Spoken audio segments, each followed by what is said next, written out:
Tak teďka jsme zkoušeli různé věci, různé kvality, různé brzdy.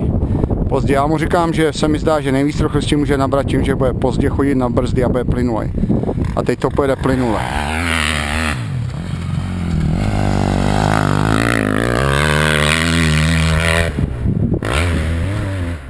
No, já to vidím, že ta plynulost funguje i rychlejší, protože po každý přeskočí tu lavici. Když to jede agresivně, tak dopadá na zadní hranu té lavice.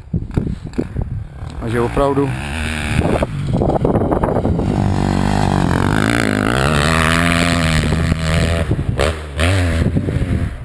Podle mě tam fakt se dá nejvíc nahnat na těch nájezdech do zatáčky, aby to odbrzdil, brzo odspojkoval, nechal tu motorku jet co nejrychleji, chytil správný úhel a už to nerovnal během zatáčky.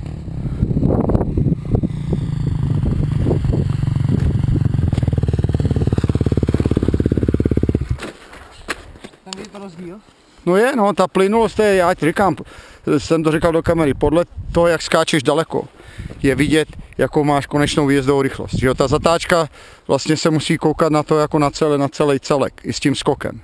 Jo, a když to jezdíš agresivně, kolikrát skočíš na hranu a když to jezdíš plynule, tak vidím, jaká ta výjezdová rychlost hodně je rychlejší. No, podle mě nejvíc fakt můžeš nahnat v tom, že se budeš učit nechat to odbržďovat, to dřív, setrvačnost, plynule, co nejrychleji ty zatáčky, jenom chytit správný úhel. To je to dobrý, to ani neunaví. No, přesně tak, neunaví. To je krásně uvolněné, jenom povolíš brzdy No. a už tam dáváš čtvrtku jenom a pak A to je prostě o balancu, o citu, aby si chyt ten správný úhel hnedka od začátku té zatáčky a postupně na ten plyn. A prostě ta výjezdová rychlost, to potom změříme. Já třeba půjčím radar, jo, od policie, od Kuby třeba.